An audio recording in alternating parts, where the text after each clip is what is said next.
31 December new year party સમયે ઇસ્તંબુલમાં આતંકી હુમલામાં મોતને ભેટેલી ખુશીનો પાર્થિવ દેહ મુંબઈથી વડોદરા પહોંચ્યો છે। ભારતીય સંસ્કૃતિ મુજબ અહીં ખુશીના અંતિમ સંસ્કાર કરવામાં આવશે।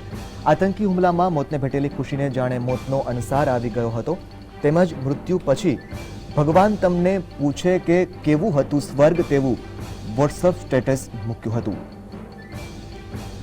ત્યારે ઇસ્તંબુલમાં આતંકી હુમલાની અંદર મૃત્યુ પામનાર ખુશી શાહનો મૃતદેહ આજે વડોદરા આવી પહોંચ્યો છે।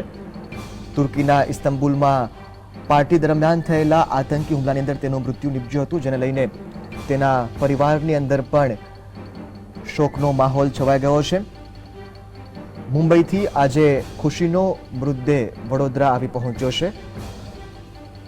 ખુશી શાહનો મૃતદેહ વડોદરા લેવાયો છે, ત્યારે તેના પરિવારજનોની આંખો પણ આંસુઓથી ઉભરાઈ ગઈ છે। વડોદરા ખાતે ખુશી શાહના અંતિમ સંસ્કાર કરવામાં આવશે। ખુશી મુંબઈ ખાતે ફેશન ડિઝાઇનિંગનું કામકાજ કરતી હતી અને ખુશીઝ નામથી બ્રાન્ડ પણ ચલાવતી હતી। સંવાદદાતા રૂપેશ ફોનલાઈન પર જોડાયા છે। જી રૂપેશ, જણાવો કે ખુશી શાહનો મૃતદેહ વડોદરા લવાયો હોવાના અહેવાલ છે, તેના પરિવારની અંદર પણ ખૂબ જ ઘેરા શોકની લાગણી ફેલાઈ ગઈ છે, શું વધુ વિગત છે?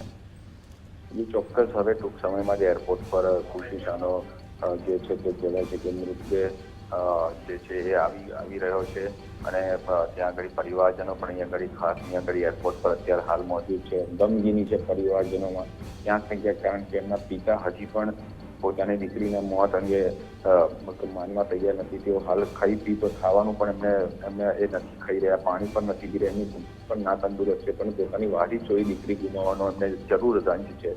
પરિવારજનોની વાત કરીએ તો તમામ પરિવારજનો હાલ એરપોર્ટ પર મોજૂદ છે। જી રૂપેશ, આભાર સમગ્ર માહિતી બદલ।